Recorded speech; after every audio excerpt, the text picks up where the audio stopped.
कन्या के पिता के लिए धैर्य धरना थोड़ा बहुत संभव भी था, परंतु वर के पिता पल भर के लिए भी सब्र करने को तैयार नहीं थे। उन्होंने समझ लिया था कि कन्या के विवाह की आयु पार हो चुकी है, लेकिन किसी प्रकार कुछ दिन और भी पार हो गए तो इस चर्चा को भद्र या अभद्र किसी भी उपाय से दबा रखने की क्षमता भी समाप्त हो जाएगी। कन्या की आयु अवैध गति से बढ़ रही थी, इसमें किसी को शंका करने की आवश्यकता नहीं, किंतु इससे भी बड़ी शंका इस बात की थी कि कन्या की तुलना में दहेज की रकम अब भी काफी अधिक थी। वर के पिता इसी हेतु इस प्रकार से जल्दी मचा रहे थे। मैं ठहरा वर अपितु विवाह के विषय में मेरी राय से अवगत होना नितांत व्यर्थ समझा गया। अपनी कर्तव्य परायणता में मैंने भी किसी प्रकार की न्यूनता नहीं आने दी, यानी एमए पास करके छात्रवृत्ति का अधिकारी बन बैठा। परिणाम यह निकला कि मेरे संबंध में श्री प्रजापति के दोनों ही पक्ष, कन्या पक्ष और वर पक्ष, बार बार बेचैन होने लगे। हमारी जन्मभूमि में जो पुरुष एक बार विवाह कर लेता है, उसके मन में दूसरी बार विवाह करके रचनात्मक कार्यों में कोई जिज्ञासा या उद्वेग नहीं होता। एक बार नर मांस का स्वाद लेने पर उसके प्रति बाघ की जो मन की दशा होती है, नारी के विषय में बहुत कुछ वैसी ही हालत एक बार विवाह कर लेने वाले पुरुष के मन की भी होती है। एक बार नारी का अभाव घटित हुआ कि फिर सबसे पहला प्रयत्न उस अभाव को पूर्ण करने के लिए किया जाता है। ऐसा करते हुए इस बार उसका मन दुविधा में नहीं रहता कि भावी पत्नी की आयु क्या है और कैसी है उसकी अवस्था। मैं देखता हूँ कि सारी दुविधा और दुश्चिंता का ठेका आजकल के लड़कों के ही नाम छूटा है। लड़कों की ओर से बारंबार विवाह का प्रस्ताव होने पर उनके पिता पक्ष के चांदी के समान सफेद केश खिजाब की महिमा से श्याम वर्ण को अपना लेते हैं, और उधर बातचीत की तपाग्नि से ही लड़कों के श्याम केश मारे चिंता परेशानी के रात के कुछ घंटों में ही उठने का उपक्रम करते हैं। आप विश्वास कीजिए, मेरे मन में ऐसा कोई विषय या उद्वेग का श्री गणेश नहीं हुआ, नहीं तो विवाह के प्रस्ताव से मयूर वसंत की दक्षिण पवन की शीतलता में नृत्य कर उठता। कौतूहल से उलझी हुई कल्पना की नई आई हुई कोपलों के बीच मानो गुपचुप कानाफूसी होने लगी। जिस विद्यार्थी को एडमंड वर्ग की फ्रांसीसी क्रांति की घोर टीकाओं के 5-7 पोथे जबानी घोटने हो, उसके मन में इस जाति के भाव का उठना निरर्थक ही समझा जाएगा। यदि टेक्स्ट बुक कमेटी के द्वारा मेरे इस लेख के पास होने की लेश मात्र भी शंका होती तो संभवतः ऐसे कहने से पूर्व ही सचेत हो जाता, परंतु मैं यह क्या ले बैठा? क्या यह भी ऐसी कोई घटना है जिसे लेकर उपन्यास लिखने की योजना बना रहा हूँ? मेरी योजना इतनी शीघ्र आरंभ हो जाएगी इसकी मैंने कल्पना भी नहीं की थी। प्रबल आकांक्षा थी कि वेदना के जो कजरारे मेघगत कई वर्षों से मन में छा रहे हैं, उन्हें किसी बैसाखी संध्या की तूफानी वर्षा के वेग द्वारा बिल्कुल ही निष्प्राण कर दूंगा। पर न तो बच्चों की पाठ्य पुस्तक ही लिखी गई, क्योंकि संस्कृत का व्याकरण मेरे मस्तिष्क से अछूता ही रह गया था, और न काव्य ही रचा जा सका, क्योंकि मातृभाषा मेरे जीवन युग में ऐसी फली फूली नहीं थी जिसके द्वारा मैं अपने हृदय के राज को बाहर प्रकट कर पाता। अतः देख रहा हूँ कि मेरे अंतर का सन्यासी आज अपने अट्टहास से अपना ही परिहास करने के लिए बैठा है। इसके अलावा वह करे तो और भी क्या करे? उसके अश्रु शुष्क जो हो गए हैं, जेठ का अश्रु शून्य क्रंदन ही तो है। साथ विवाह हुआ था, उसका वास्तविक नाम नहीं बताऊंगा, क्योंकि आज ब्रह्मांड के पुरातत्व वेत्ताओं में उसके ऐतिहासिक नाम के विषय में विशेष विवाद होने की शंका नहीं है। जिस ताम्रपत्र पर उसका नाम अंकित है वह मेरा ही हृदय है। वह पट और पत्नी का नाम किसी युग में भी विलुप्त होगा, यह सोचना मेरी कल्पना से बाहर है। परंतु जिस सुनहरी दुनिया में वह अक्षय बना रहा, वहाँ इतिहास के विद्वानों का आना जाना नहीं होता है। इस पर भी मेरे इस लेख में उसका कुछ न कुछ नाम तो होना ही चाहिए। अच्छा, तो समझ लीजिए शबनम उसका नाम था, क्योंकि शबनम में मुस्कान और रुदन दोनों घुल मिलकर एकाकार हो जाती है और भोर का संदेश प्रभाव बेला तक आते ही चूक जाता है। शबनम मुझसे केवल 2 ही साल की छोटी थी। मेरे पिता गौरी दान से विमुख हो सो यह बात नहीं थी। उनके पिताजी कट्टर समाज विद्रोही थे। देश में प्रचलित किसी भी धर्म के प्रति उनमें श्रद्धा नहीं थी। उन्होंने खूब कसकर बांग्ला भाषा का अध्ययन किया था। मेरे पिता उग्र भाव से समाज के अनुयायी थे, जिसे अंगीकार करते हुए किंचित मात्र भी अड़चन हो ऐसी किसी भी वस्तु की हमारे समाज की विशाल ढ्योरी या अंतपुर में या पिछली राह पर झलक देख पाना संभव नहीं था। इसका भी कारण यही कि उन्होंने भी कसकर बांग्ला भाषा का अध्ययन किया था। पितामह और पिताजी के विभिन्न रूप क्रांति की 2 विभिन्न मूर्तियां थी। कोई भी सरल स्वभाव का नहीं। फिर भी बड़ी आयु वाली कन्या के साथ मेरा विवाह करना पिता ने इसलिए स्वीकार कर लिया कि उसकी इस बड़ी सी आयु की दोनों मुट्ठियों में दहेज की रकम भी बहुत बड़ी थी। शबनम मेरे ससुर की एकमात्र कन्या थी। पिताजी को पूर्ण विश्वास था कि कन्या के पिता का सारा धन भावी दामाद के भविष्य के उदर को परिपूर्ण करने वाला है। मेरे ससुर को किसी मतांतर का झमेला नहीं था। पश्चिम की किसी पहाड़ी रियासत के नरेश के यहाँ किसी उच्च पद पर थे। शबनम जब गोद में ही थी तभी उसकी माँ के प्यार का आंचल उस पर से उठ गया था। इस बात की ओर उसके पिता का ध्यान भी नहीं गया कि पुत्री प्रतिवर्ष 1 वर्ष करके बड़ी होती जा रही है। वहाँ उनके समाज का कोई ऐसा ठेकेदार नहीं था जो उनके नेत्रों में अंगुली डालकर इस सच्चाई को उनके हृदय में बिठा देता। शबनम ने यथा समय उम्र के 16 वर्ष पार किए, लेकिन वे स्वाभाविक 16 वर्ष के थे, सामाजिक नहीं। किसी ने उसे यौवन के प्रति सचेत होने का परामर्श नहीं दिया और न ही उसने स्वयं उस ओर देखा। मैंने 19वें वर्ष में कॉलेज के 3य वर्ष में पग रखा। ठीक तभी मेरा विवाह हो गया। समाज के ठेकेदार के मत से वह आयु विवाह के लिए उपयुक्त है या नहीं, इस विषय में दोनों पक्ष लड़ भिड़ कर चाहे खून खराबा कर बैठे, लेकिन मैं तो निवेदन के साथ यही कहना चाहता हूँ कि परीक्षा पास करने के हेतु यह आयु जिस प्रकार ठीक है, विवाह करने के लिए भी उससे किसी प्रकार कम नहीं। विवाह का सूत्रपात एक चित्र के द्वारा हुआ था। उस दिन मैं पढ़ाई लिखाई में सिर गड़ाए बैठा था कि मेरे साथ परिहास का संबंध रखने वाली किसी आत्मीया ने मेरे सम्मुख टेबल पर शबनम का चित्र लाकर रख दिया और कुछ पल शांति के साथ बिताकर कहा, लो अब झूठ मूठ की पढ़ाई को बंद करके सचमुच की पढ़ाई करो। एकदम जी तोड़कर परिश्रम में लगाने वाली पढ़ाई। चित्र किसी अनाड़ी चित्रकार द्वारा खींचा गया था। कन्या के मां नहीं थी। उस दीर्घ श्याम केशों को बांधकर संवारकर जूड़े में जरी गूंथ कर कलकत्ते की प्रसिद्ध शाह या मालिक कंपनी की भद्दी तंग जैकेट पहनाकर दूसरे पक्ष के नेत्रों में धूल झोंकने का बरबस प्रयत्न नहीं किया गया था। केवल एक सरल भरा हुआ चेहरा था, मृगी सी 2 आंखें और सीधी सादी एक साड़ी। तब भी पता नहीं क्यों कोई अपूर्व महिमा सौंदर्य उसे घेरे हुए था। किसी भी एक चौकोर चौकी पर वह बैठी हुई थी।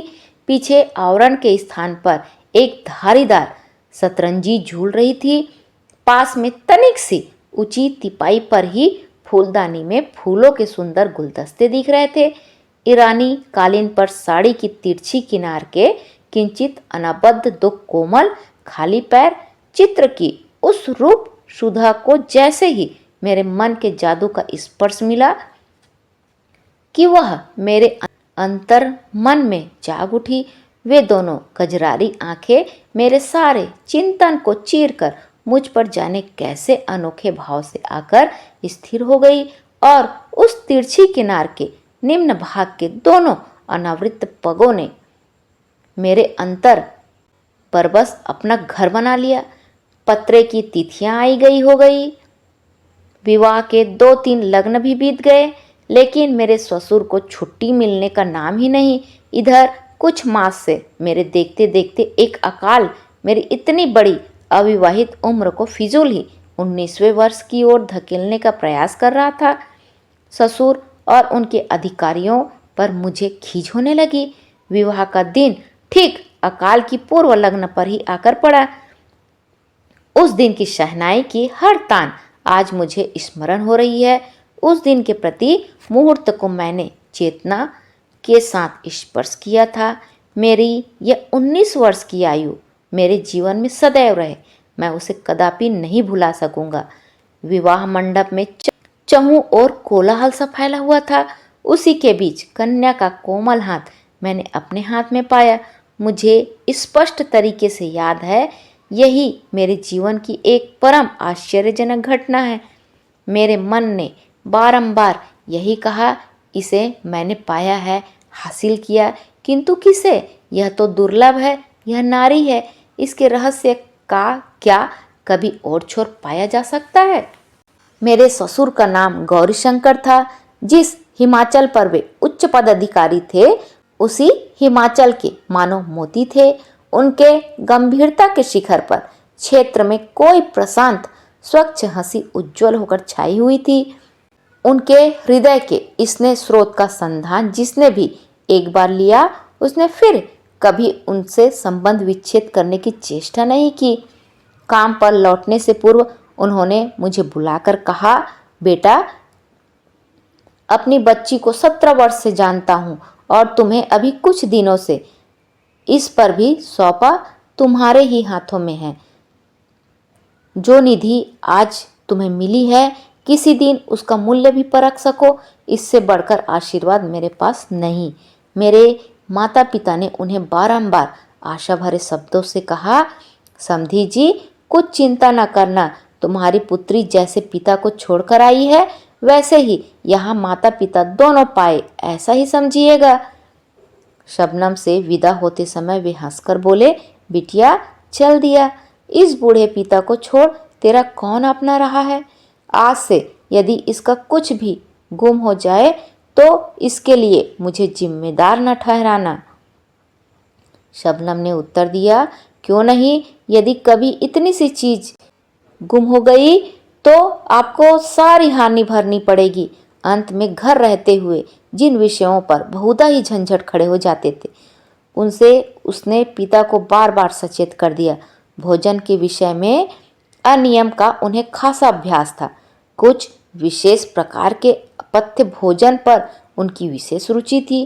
पिता को उन सारे प्रलोभनों से यथासंभव दूर रखना बेटी का विशेष कर्तव्य था। इसी से वह पिता का हाथ पकड़कर बोली, बाबूजी, क्या मेरी एक बात रखेंगे? पिता खुश होकर बोले, मानो इसलिए वचन देता है कि एक दिन उसे भंग कर चैन की सांस ले सके। इससे वचन न देना ही उपयुक्त है। फिर वह कुछ न बोली और पिता के चले जाने पर उसने कमरे के द्वार बंद कर लिए। इसके बाद की घटना का बखान अंतर्यामी ही कर सकते हैं। विदाई का दृश्य कक्ष की हीर कौतूहली अंतपुरिकाओं ने देखा, सुना और आलोचना की। कैसी अजीब बात है भला, रूखी सूखी जमीन पर रहते रहते इन लोगों का हृदय भी सूख कर काटा हो गया है। माया ममता का चिन्ह लेश मात्र भी नहीं रहा। राम राम राम राम। मेरे ससुर के मित्र बनमाली बाबू ने ही हमारी बातचीत पक्की की थी। वे हम लोगों के परिवार से भली भांति परिचित थे। वे मेरे ससुर से बोले, बेटी को छोड़कर तो तुम्हारा दुनिया में कोई नहीं है, यही इनके पास ही कोई मकान लेकर जिंदगी के शेष दिन काट डालो। उत्तर मिला, जब दान दिया है तो निशेष करके ही दे डाला है, फिर लौट लौट कर निहारने से उसकी पीड़ा बढ़ेगी। जिस अधिकार को एक बार त्याग चुका, उसे बार बार बनाए रखने के प्रयत्न से बढ़कर विडंबना और क्या होगी। अंत में मुझे एकांत में ले जाकर किसी अपराधी की तरह सकुचाते हुए बोले, बिटिया को पुस्तकें पढ़ने का बड़ा चाव है और लोगों को खिलाना पिलाना उसे बहुत अच्छा लगता है। यदि बीच बीच में तुम्हें रुपए पैसे भेज दिया करूं, इससे वे नाराज तो नहीं होंगे। सुनकर मुझे तनिक आश्चर्य हुआ, कारण जीवन में सभी किसी भी ओर से धन राशि मिलने पर पिताजी नाराज हुए हो। उनका ऐसा बिगड़ा मिजाज तो मैंने कभी नहीं देखा। जो हो, मेरे ससुर मानो मुझे घूस दे रहे हो। कुछ ऐसे ही भाव से मेरे हाथों में 100 रुपए का एक नोट थमाकर वे वहाँ से चटपट चल दिए। मैंने देखा इस बार जेब से रुमाल निकालने की बारी आ गई थी। स्तब्ध होकर मैं विचारों में खो गया। मैंने अनुभव किया कि ये लोग बिल्कुल ही अन्य जाति के मानव हैं। अपने सहपाठियों में कितनों ही को तो विवाह करते हुए देखा है। विवाह मंत्रों के उच्चारण के साथ साथ ही स्त्री को एक बारगी कंठ के निम्न भागों में उतार लेते हैं। हजम करने के यंत्र तक पहुँचने पर थोड़ी देर के बाद वह पदार्थ अपने गुणों और अगुणों का हल कर सकता है और इसके फलस्वरूप हृदय के भीतर चिंता बनकर हलचल भी आरंभ कर सकती है। सो होती रहे, परंतु निगलने के रास्ते में इससे कोई रुकावट नहीं पड़ती। किंतु मैंने विवाह मंडप में ही समझ लिया था कि पाणी ग्रहण के मंत्र द्वारा जिसे प्राप्त किया जाता है, उससे घर गृहस्थी तो भली भांति चल जाती है, लेकिन उसके हृदय को पूर्ण रूपेण पाना 15 आना बाकी रह जाता है। मुझे संदेह है कि विश्व के अधिकांश पुरुष पत्नी को ठीक ठाक पाते हैं या उनको समझते हैं। वे स्त्री को ब्याह कर ले आते हैं, लेकिन उपलब्ध नहीं कर पाते और न कभी उन्हें इस बात का एहसास हो पाता है कि उन्होंने पाया कुछ भी नहीं। उनकी पत्नियां भी मृत्यु काल तक इस कटु सत्य से अवगत नहीं हो पाती। लेकिन मैंने ऐसा अनुभव किया, वह मेरी साधना की निधि है। वह अचल संपत्ति नहीं, संपदा है, अगाध रत्न राशि है। शबनम, नहीं, इस नाम से काम नहीं चलेगा। एक तो यह कि वह उसका वास्तविक नाम नहीं और न यह उसका यथार्थ परिचय है। वह तो दिवाकर की तप्त रश्मि है, क्षयकालीन उषा की विदा बेला के असुरों का बिंदु नहीं। नाम तो गोपनीय रखकर ही आखिर क्या होगा। उसका वास्तविक नाम था हेमंती। मैंने देखा 17 वर्ष की इस सुंदरी पर यौवन का पूरा आलोक बिखरा हुआ है, तब भी इस अवस्था की गोद में भी उसे चेतना नहीं मिली है। हिमाच्छादित शिखर पर भोर का उजाला तो झलक उठा है, लेकिन हिम अभी तक गल नहीं पाया है। कैसी निष्कलंक शुभ्र है वह, कैसी पवित्र प्रतिमा, यह मैं ही जानता हूँ। मेरे मन में बराबर यह शंका बनी रहती थी, इतनी पढ़ी शिक्षित लड़की का मन पता नहीं क्यों कर पा सकूँगा। किंतु कुछ ही दिवसों के उपरांत मैंने जान लिया कि उनके मन की राह और शिक्षा की राह आपस में कहीं कटी ही नहीं है। कब उसके सरल शुभ्र मन पर हल्की सी रागनी छा गई, नेत्र अलस तंद्रा में झूम उठे और देह मन मानो उत्सुक हो उठे। सो निश्चिंतता के साथ कह देना मेरे लिए कठिन ही नहीं अपितु असंभव है। यह तो हुई एक पक्ष की बात, लेकिन अब दूसरा पक्ष भी है। वह और उसके विषय में पूर्ण रूप से कहने का समय अब आ चुका है। मेरे ससुर राज दरबार में उच्च पदाधिकारी थे, इसलिए उनकी कितनी धनराशि बैंक के खातों में है, इस संबंध में जनश्रुति ने बहुत तरह के अनुमान बिठाए थे। इनमें से किसी भी अनुमान की संख्या लाख के आंकड़ों से नीचे नहीं बैठती थी। फलस्वरूप एक ओर पिता के प्रति सम्मान बढ़ता गया, तो दूसरी ओर एकलौती बेटी की ओर स्नेह, हमारी घर गृहस्थी का काम धंधा और तौर तरीका जानने के लिए हेम खूब उत्सुकता दिखला रही थी, लेकिन माँ ने उसे अगाध स्नेह दिखाने के अभिप्राय से किसी काम में हाथ नहीं लगाने दिया। यहाँ तक कि मायके से हेम के साथ जो पहाड़ी मेहरी आई थी उसे उन्होंने वास्तव में अपने कक्ष में नहीं घुसने दिया। फिर भी उसकी जाति पाति के बराबर में किसी प्रकार का अपवाद नहीं किया। वे डरती थी कि विशेष छानबीन करने पर कहीं कोई अरुचिकर सत्य न सुनना पड़े। दिन इसी तरह कट जाते, लेकिन एक दिन पिताजी का मुंह घोर गंभीर दिखाई दिया। बात यह थी कि मेरे ससुर ने मेरे विवाह में 15,000 रुपये नगद और 5,000 के आभूषण दिए थे। इधर पिताजी को किसी कृपा पात्र दलाल से पता चला कि यह धनराशि कर्ज लेकर जुटाई गई थी, जिसका ब्याज भी कुछ मामूली नहीं था, और लाख रुपए की अफवाह तो बिल्कुल उड़ाई हुई थी। वास्तव में मेरे विवाह के पूर्व ससुर की संपत्ति के परिणाम के विषय में पिताजी ने भी उनकी कोई आलोचना नहीं की थी। तब भी न जाने किसी तर्क पद्धति से आज उन्होंने यह बिल्कुल पक्का निश्चय कर लिया था कि उनके समधी ने जानबूझकर यह धोखा उनके साथ किया है। इसके अलावा पिताजी की यह धारणा थी कि मेरे ससुर राज्य के मुख्यमंत्री या उसी समान किसी उच्च पद के अधिकारी हैं। पीछे पता चला कि वे वहाँ के शिक्षा विभाग के अध्यक्ष हैं। पिताजी ने टीका की, अर्थात विद्यालय के मुख्याध्यापक विश्व में जितने भी भद्र पद हैं उनमें सबसे ऊंचा है। पिताजी ने बड़ी बड़ी आशाएं कर रखी थी कि आज नहीं तो कल ससुर के अवकाश प्राप्त करने पर राजमंत्री के पद पर वे स्वयं ही प्रतिष्ठित होंगे। इन्हीं दिनों के कार्तिक मास में रामलीला के उपलक्ष्य में हमारा जन्मभूमि का सारा परिवार कलकत्ते वाली हवेली में आ जुटा। वधू को देखते ही उनमें एक छोर से दूसरे छोर तक कानाफूसी की लहर दौड़ पड़ी, क्रमशः अस्फुट हुई। दूर के नाते से संबंधित नानी ने कहा, आग लगे मेरे भाग्य को, नई बहू ने तो उम्र में मुझे भी हरा दिया। सुनकर नानी बोल उठी, अरे हमें न हराएगी तो हमारा बच्चा विदेश से बहू लाने ही क्यों जाएगा। माँ ने उग्रता के साथ उत्तर दिया, भैया रे यह क्या बात हो रही है। बहू ने अभी 11 पार नहीं किए, यही अगले फागुन में 12 में पांव धरेगी। पछुआ देश में दाल भात खाकर बड़ी हुई है बेचारी, सो दे तनिक अधिक संभल गई है। वृद्धाओं ने शांत भाव से उत्तर दिया, सो बिटिया रानी इतनी कमजोर तो हमारी निगाह अभी नहीं हुई है। हमारे ख्याल में तो लड़की वालों ने जरूर उम्र कुछ दबाकर बताई है। माँ कहती है हम लोगों ने तो जन्म पत्री देखी है। बात सच है, लेकिन जन्म पत्री से ही तो प्रमाणित होता है कि बहू की उम्र 17 है। वृद्धाओं ने कहा, सो जन्म पत्री में क्या धोखाधड़ी नहीं चलती। इस बात पर घोर वाद विवाद छिड़ गया, यहाँ तक कि संघर्ष की नौबत आ गई। उसी क्षण वहां हेमा पहुंची। उन दोनों वृद्धाओं में से एक ने उसी से पूछा, बहू रानी तुम्हारी उम्र क्या है, बताओ तो भला।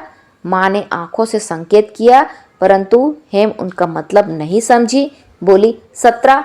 माँ तिलमिला उठी। उसने उसी अवस्था में कहा, तुम्हें मालूम नहीं है। हेम विरोध का प्रदर्शन करते हुए बोली, मुझे ठीक मालूम है, मेरी उम्र 17 है। वृद्धाओं ने गुपचुप एक दूसरे के हाथ दबाए। बहू की मूर्खता पर खींचकर माँ बोली, तुम्हें तो सब मालूम है, लेकिन तुम्हारे बाबूजी ने हमसे खुद कहा कि तुम्हारी उम्र 11 है। सुनकर हेम चौंक उठी, बोली, बाबूजी ने? कभी नहीं। माँ ने कहा, तुमने तो चकित कर दिया है। समधी जी स्वयं मेरे सामने कह गए थे, और बिटिया कहती है कभी नहीं। यह कहकर माँ ने आंख से फिर संकेत किया। अब की बार हेम संकेत समझ गई, लेकिन उसने कंठ को और भी मजबूत करके कहा, बाबूजी ऐसी बात कभी नहीं कह सकते।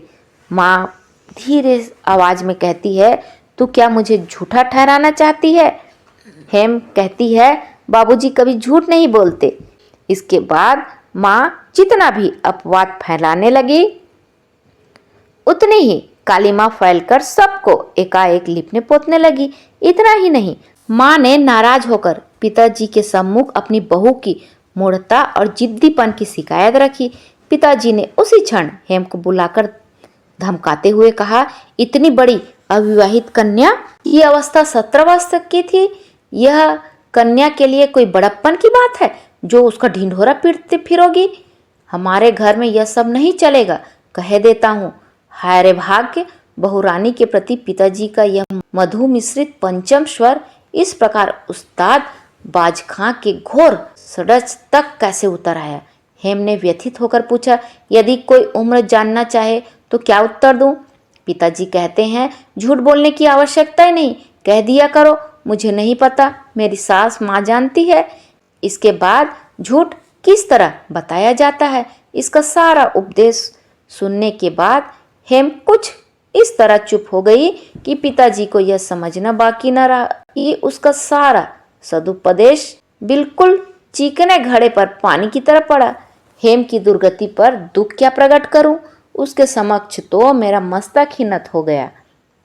मैंने देखा शारदीय प्रभात के आकाश की तरह उसके नेत्रों की वह सरल उदार दृष्टि मानो किसी संशय की छाया से म्लान हो उठी हो।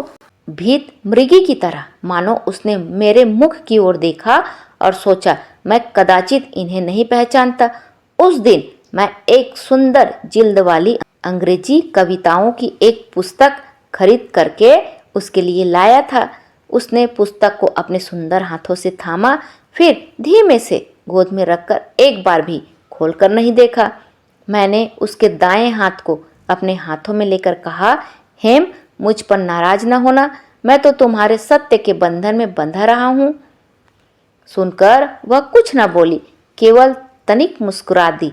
सृष्टिकर्ता ने वैसी ही मुस्कान जिसे दी है उसे और भी कुछ कहने की आवश्यकता ही कहाँ। इधर पिताजी की आर्थिक तरक्की के कुछ दिनों बाद से सृष्टिकर्ता के उस अनुग्रह को चिर स्थायी कर रखने के स्वार्थ से हमारे यहाँ नए उत्साह से पूजा पाठ चल रहा था।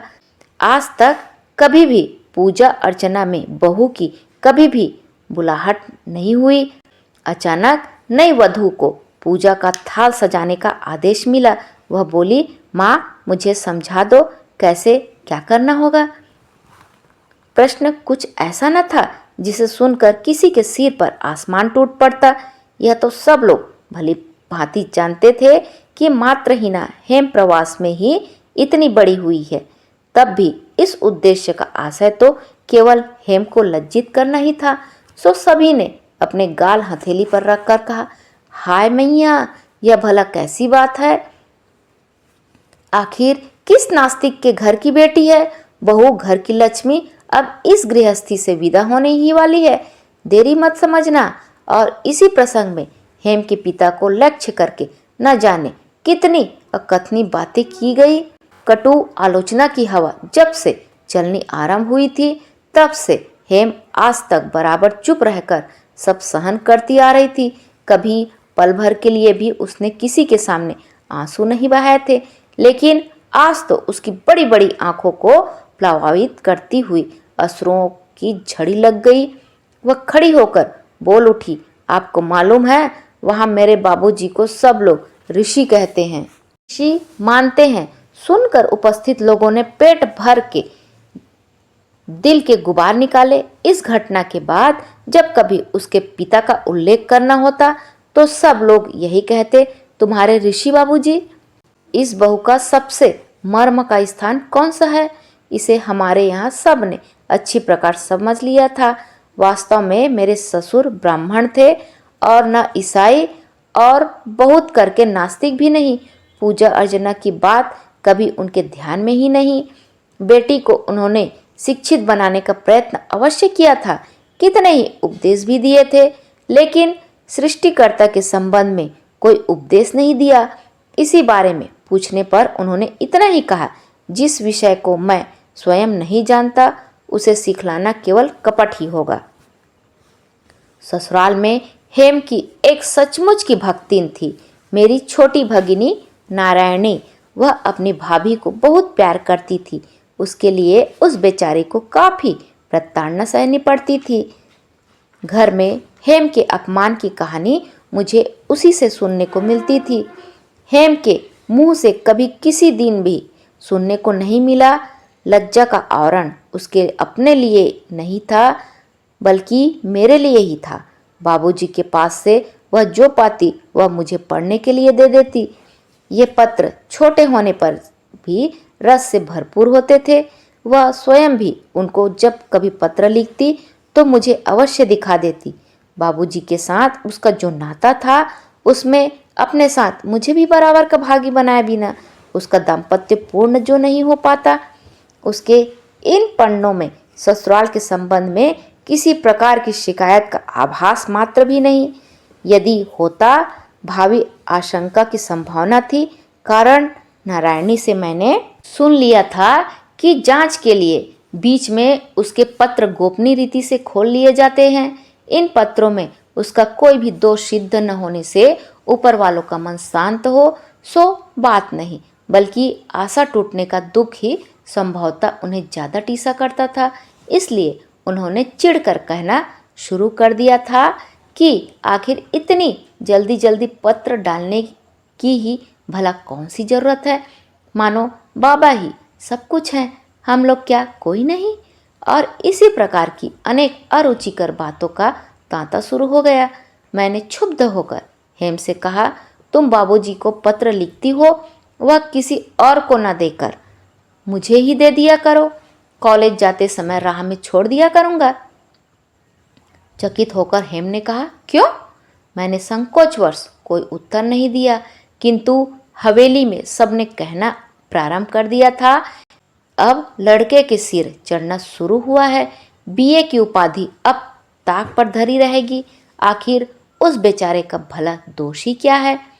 सो तो है ही, दोष किसी का है तो वह बेचारी हेम का। उसकी उम्र 17 वर्ष की है, वह उसका पहला दोष है। सृष्टिकर्ता का विधान ही ऐसा है। यह भी हेम का तीसरा दोष है। इसलिए तो मेरे हृदय के अणु अणु में समस्त आकाश इस तरह की बांसुरी की तान साधे हुए है। बीए की उपाधि को निर्विकार भाव से मैं चूल्हे में फूंक सकता था, लेकिन हेम के कल्याण के लिए मैंने प्रण किया कि मैं अवश्य उत्तीर्ण होऊंगा और अच्छे अंकों से। 2 कारणों से मुझे अपने प्रण को पूरा कर पाने का भरोसा था। एक तो हेम के अगाध प्रेम में ऐसा आकाशव्यापी विस्तार था कि वह मन को संकीर्ण आसक्ति में फंसाकर नहीं रहती। उस स्नेह के आसपास कोई खूब ही स्वास्थ्यवर्धक वायु बहा करती थी। दूसरे, परीक्षा की पुस्तक कुछ ऐसी थी जिन्हें हेम के साथ साथ पढ़ना असंभव नहीं था। सो मैं कमर कसकर परीक्षा पास करने के उद्योग में जुट गया।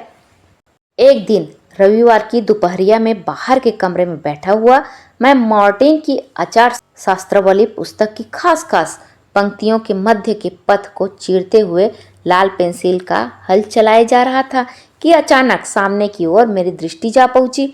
कमरे के सामने आंगन के उत्तर की ओर अंतरपुर को जाने के लिए एक जीना था।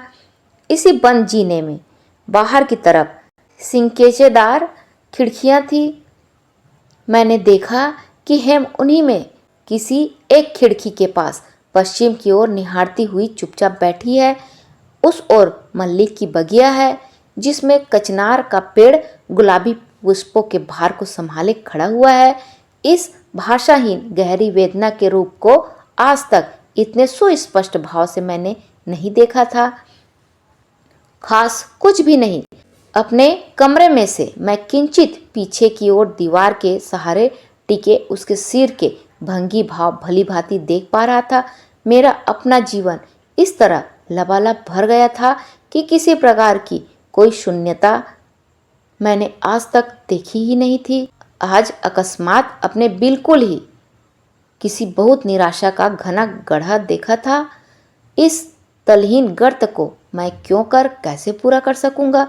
मुझे तो जीवन में कुछ भी छोड़ना नहीं पड़ा, न घर, न द्वार और न आज तक किसी प्रकार का अभ्यास ही। लेकिन हेम को तो सभी कुछ छोड़कर और दूर चलकर मेरे पास आना पड़ा। इसका परिणाम कितना अधिक है सो मैंने भली भांति सोचा भी नहीं।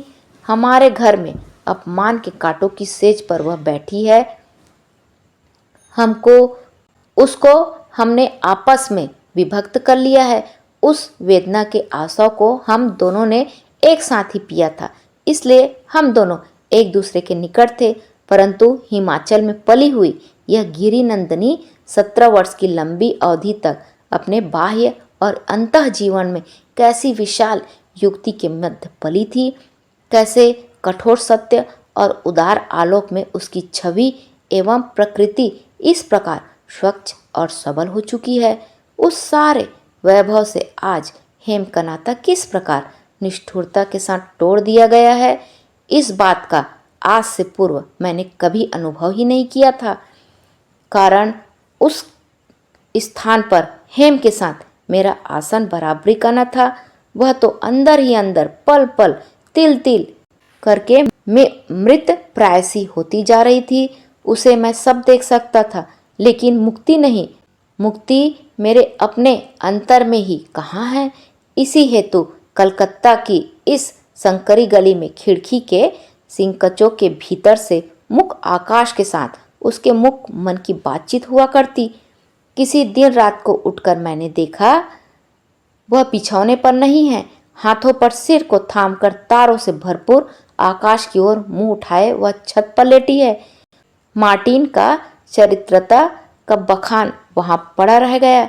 मैं सोचने लगा कि मेरा कर्तव्य क्या है।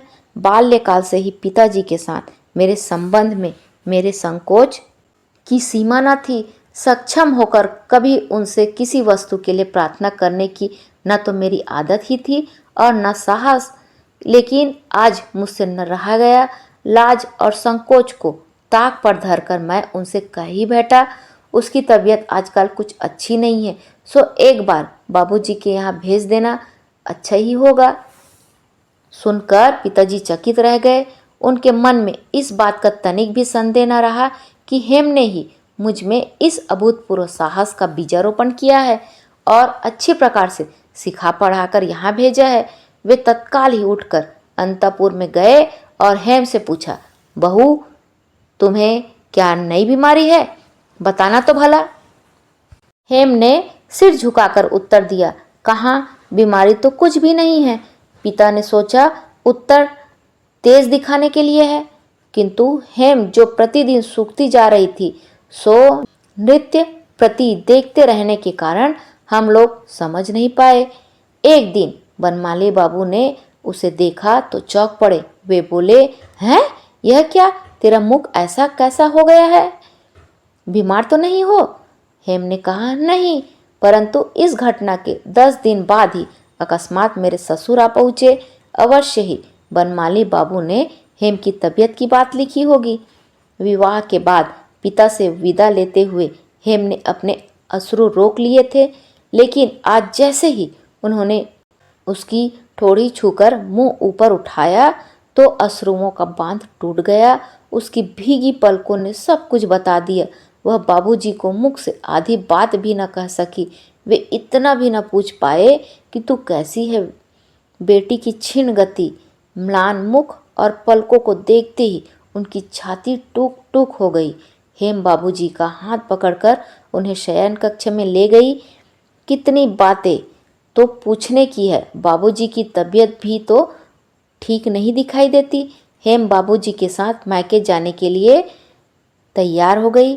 बनमाली बाबू ने भी समधी जी से इस बात का संकेत किया, लेकिन अंततः बात पिताजी की ही रही और उसके आगे हेम की आकांक्षा कुचल दी गई। बाप बेटी को विदा करने की बेला फिर एक बार आ पहुंची।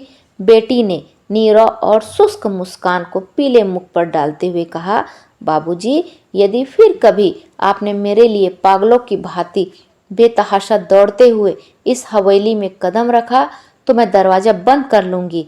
बाबूजी ने उसी मुद्रा में उत्तर दिया, बेटी, भाग्य में फिर आना लिखा तो साथ में सेंध लगाने के औजार भी लेता आऊँगा। इसके बाद हेम के मुख की वह मुस्कान फिर कभी देखने को नहीं मिली। फिर क्या हुआ सो मुझसे कहा नहीं जाएगा। सुनता हूँ माँ फिर उपयुक्त वधू की खोज में है। संभव है किसी दिन माँ के अनुरोध की अवहेलना मुझसे न हो सके, यही मुमकिन है। क्योंकि खैर छोड़िए, इन भेद भरी बातों को।